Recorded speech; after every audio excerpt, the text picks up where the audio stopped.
Buenos días, alumnos. Les saluda la profesora Rosemary Irigoyen a cargo del curso de Historia y el día de hoy hablaremos de un tema muy interesante. Acompáñeme, por favor. El día de hoy hablaremos sobre los pueblos bárbaros. Recordemos que la clase anterior ya habíamos iniciado hablando sobre la introducción a la Edad Media Universal. Dentro de los primeros o de uno de los puntos más importantes de esta Edad Media es justamente los pueblos bárbaros. Estos pueblos van a poner en jaque al gran imperio romano, tanto así que lo van a terminar por caer poco a poco. Acompáñeme para conocer un poquito más de estos pueblos. Pueblo bárbaro es el calificativo que daban los romanos a los pueblos extranjeros, a todos estos pueblos que de cierta manera vivían en las fronteras del Imperio Romano. Estos pueblos bárbaros no estaban sometidos a la autoridad del emperador, ya que ellos tenían sus propias costumbres, su propia cultura, su propia religión totalmente diferente a los romanos. Es por eso que se le atribuye pueblo bárbaro, pueblo que no estaba sometido a las leyes de los romanos. Y obviamente, al inicio no fue mucho problema para los romanos. Es más, se podría decir que se confiaron de estos pueblos bárbaros. Pero poco a poco, Roma va a ir cayendo, como se les había explicado en la clase anterior, tras malos gobernantes, tras malas épocas. Entonces estos pueblos bárbaros comienzan a tomar más importancia. Y de lo que al inicio habían empezado a invadirlos de manera pacífica, ¿no? Poco a poco en las fronteras, comenzaron a invadirlos ahora de manera más violenta. ¿Por qué? Porque Roma estaba en decadencia, especialmente lo que es Roma occidental. ¿Cómo fue la organización social de estos pueblos bárbaros? Pues miren, se dice que la sociedad de los bárbaros era patriarcal. ¿A qué se refiere patriarcal? Pues bueno, que tanto la sociedad como la política estaba liderado por un varón, por un hombre. También se dice que la sociedad de los pueblos bárbaros era totalmente guerrera. Hombres, mujeres, niños, ancianos, todos estaban preparados para la guerra, ¿ya? ¿Por qué? Porque básicamente pues ellos siempre tenían constantes enfrentamientos con los romanos. Entonces, por naturaleza, estos bárbaros tenían que estar preparados en guerra. Su sociedad no practicaba la poligamia, a diferencia de los romanos. Los romanos sí la practicaban. Los hombres romanos, sobre todo los de la clase alta, poseían varias mujeres, varias familias, ¿no? Pero esto no se ve en los pueblos bárbaros. Ellos se les podría decir que eran fieles a su primera y única esposa. Ellos practicaban lo que era la venganza colectiva, es decir, que cuando alguien los invadía o los sometía o había algún tipo de enfrentamiento por un determinado territorio, todos los bárbaros se juntaban, todas las tribus se juntaban formando un solo ejército para tomar venganza. Ellos respetaban mucho a la mujer, no lo veían como un trofeo o como simplemente un adorno, lo que sí se veía en Roma. En Roma la mujer servía sobre todo para la casa, solamente para cuidar a los hijos y un mero adorno, una mujer bella. No se le veía como una mujer inteligente o como un ser inteligente, como un ser que podía pensar. Por lo menos no lo de la clase media baja. Pero esto no pasa con los bárbaros. Los bárbaros respetaban muchísimo a la mujer, ya que también desde muy pequeñas se les enseñaba la guerra, la práctica de la guerra. Entonces tenía casi las mismas facultades que un varón. Aquí en los bárbaros, ellos conocían lo que un principio, que era el principio del mayorazgo, es decir, que el hijo mayor heredaba el gobierno de su padre. aunque van a haber algunas excepciones en algunos pueblos o reinos bárbaros que lo vamos a hablar más adelante. Con respecto a su organización económica, bueno, la tierra era una propiedad colectiva que se repartían anualmente. Pues básicamente todo era para todos, ¿no? Todos trabajaban, por lo tanto, todos podían comer. Pero eso sí, todos tenían que trabajar. Todos tenían un trabajo específico. Mujeres, hombres, niños, ancianos, todos aportaban para la economía de esos pueblos bárbaros, ¿ya? Dentro de la economía lo más resaltante era la práctica de la caza, también la pesca, la agricultura era fundamental. Es por eso que justamente por la agricultura es que poco a poco ingresaban más a las fronteras romanas, ¿ya? El comercio también era muy importante. Ellos llevaban como si se le conociera caravanas, ¿no? Como unas caravanas en las cuales llevaban algunos productos a diferentes lugares, ¿no? Incluso hasta ingresaban a ciertas ciudades romanas, pero rápidamente salían, ¿ya? Entonces ahí llevaban sus productos para poder comercializar. Su industria era rudimentaria. Esto sí se diferencia bastante de los romanos, que tenían una industria un poco más elaborada. Ellos mayormente vivían en pequeñas tiendas preparadas del momento, ¿no? Lo que conoceríamos como si fuesen unas chozas, mientras que los romanos, pues ellos vivían en sus grandes palacios. Entonces, como que eso va a ser la diferencia de unos con otros. Con respecto a la organización jurídica, ellos tenían dos principios jurídicos muy importantes, vitales, tal vez los más importantes porque eso se tenía que respetar al pie de la letra. Eran sus leyes principales. Entre ellas encontramos el Werger y también encontramos las ordalias. Werger era básicamente el juicio de hombres.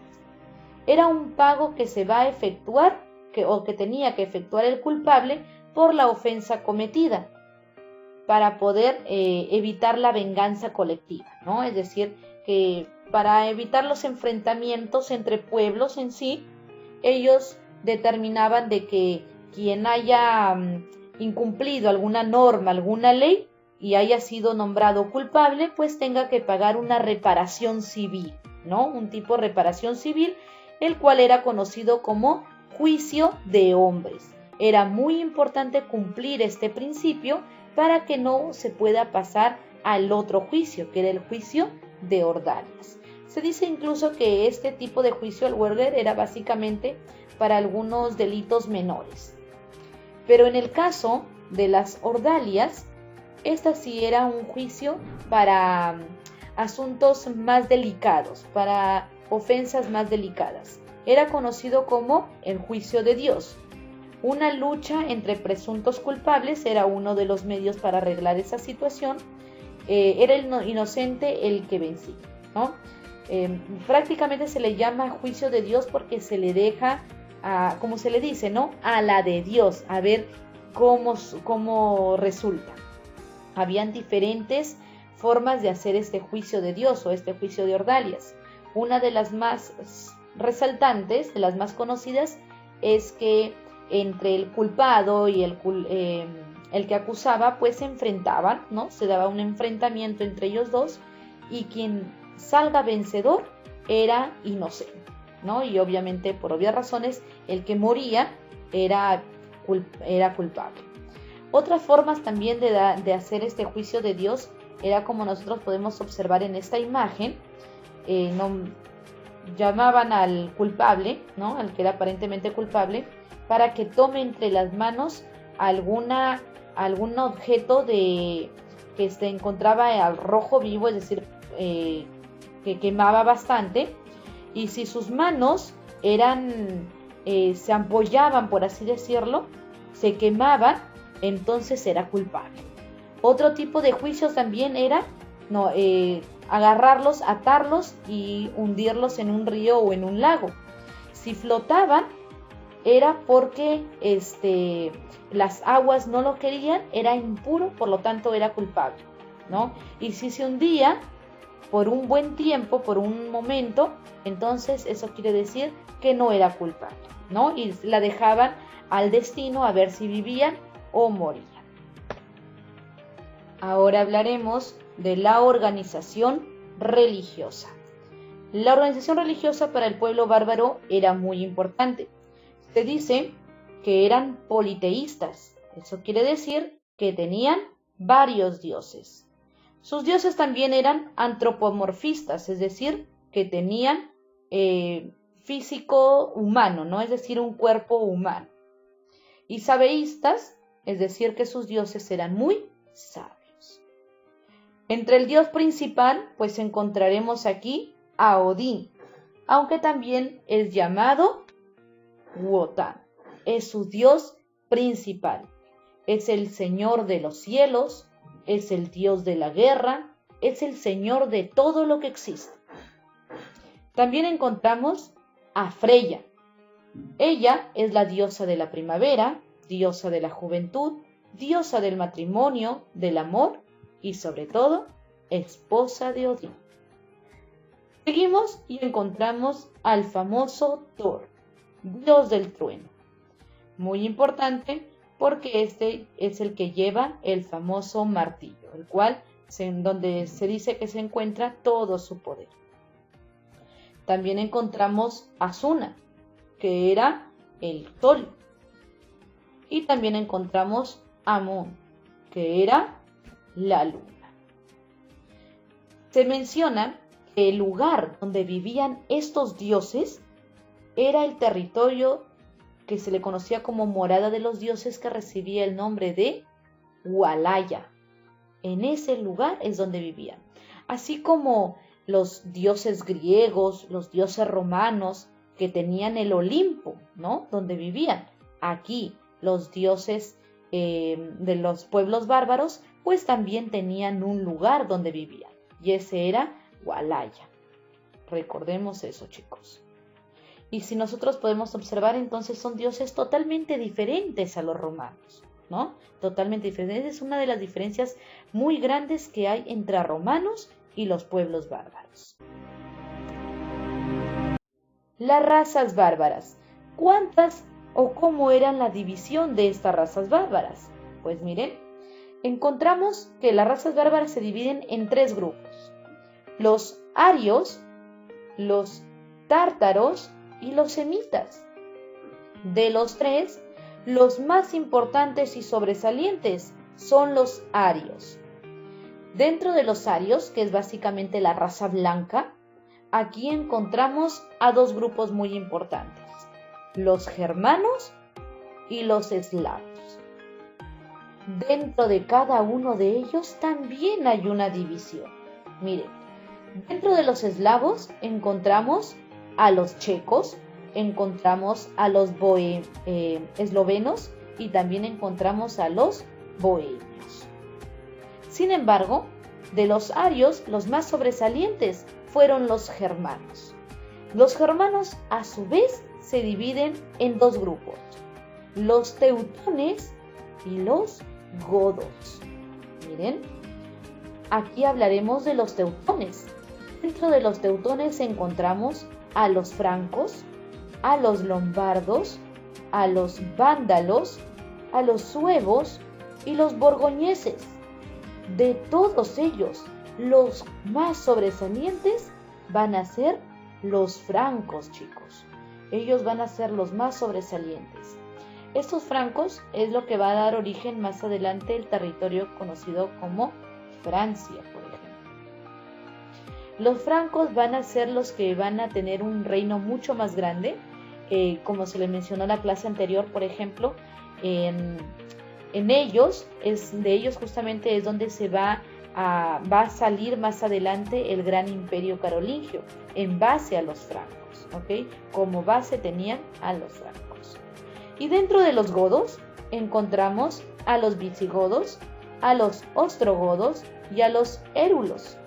De ellos van a ser muy importantes los 3, pero si queremos hablar específicamente de uno en este momento, pues serían de los érulos, los cuales van a ser los encargados de ponerle fin al Imperio Romano de Occidente en el año 476, cuando estos érulos, liderados por su gobernador llamado Odoacro, ingresan al territorio de Roma de Occidente y terminan asesinando, tomando prisionero al último emperador mismo, Rómulo Augustulo. Y ellos van a ser los encargados de darle un fin a este famoso Imperio Romano Occidental. Pero de los tártaros también encontramos, miren, aquí vamos a ubicar a los hunos, a los turcos, a los ílgaros, a los húngaros, ¿no? De todos ellos, los más sobresalientes van a ser los dos primeros, los hunos y los turcos. Van a ocupar ellos territorios muy importantes. Los hunos, por ejemplo, llegan desde Asia Oriental. Los hunos van a ser un pueblo bárbaro muy importante, e incluso se le atribuye a los hunos el hecho de que fueron prácticamente los que pusieron en jaque al gran imperio romano antes, obviamente, de que se den todos estos territorios, ¿no? De que lleguen a ingresar por completo al territorio de Roma. Los hunos van a ser un pueblo muy importante, liderados aquí por el famoso Atila, que se le conoce como con su frase "donde pisa mi caballo no vuelve a crecer paja", por ejemplo. Es un líder muy importante, es el que, como les había mencionado, pone en jaque a Roma Occidental al inicio.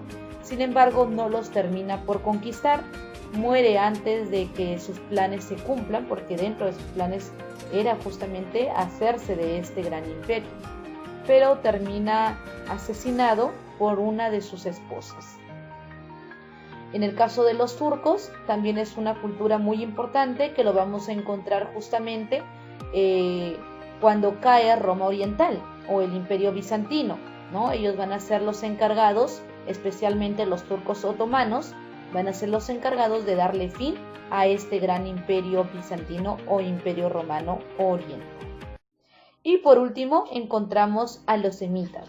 Dentro de los semitas encontramos a los árabes, los cuales también van a cumplir un papel muy importante en toda la Edad Media, ya que obviamente al no obedecer las normas o leyes de los pueblos o de los territorios pertenecientes a Roma, al gran imperio romano, entonces ellos van a cumplir un papel un poco más liberal, ¿no? Ellos, incluso a los árabes, se les va a atribuir muchos descubrimientos, muchas cosas novedosas que van a llegar al territorio de los actuales países pertenecientes en ese momento al Imperio Romano, tanto de Oriente como de Occidente. Y bueno, eso es básicamente todo con respecto a los pueblos bárbaros. Es algo pequeño nada más, porque de aquí hablaremos sobre las conquistas de estos pueblos bárbaros, ¿ok? Esta es solamente la parte introductoria a estos pueblos bárbaros. Es muy importante, por favor, recordar su organización social, ¿ok? Muy patriarcal, pero aún así respetaban muchísimo a la mujer. Su organización económica, que es la cual sobresalía el comercio y lo que es la agricultura. También, por favor, recordemos lo que es la organización religiosa, ¿ok? A su dios principal, el famoso Odín, Freya, Thor, que son los más sobresalientes, y las razas bárbaras. Sobre todo recordemos, por favor, que se dividen en estas tres tipos de razas: arios, tártaros y semitas. Y dentro de cada uno de ellos encontramos estos pueblos bárbaros, ¿ok? Francos, lombardos, bardos, checos, eslovenos, ílgaros, hunos, turcos, árabes, visigodos y así muchísimos más. Muy bien, espero, chicos, que haya quedado claro esta primera parte de los pueblos bárbaros y nos vemos en la siguiente clase.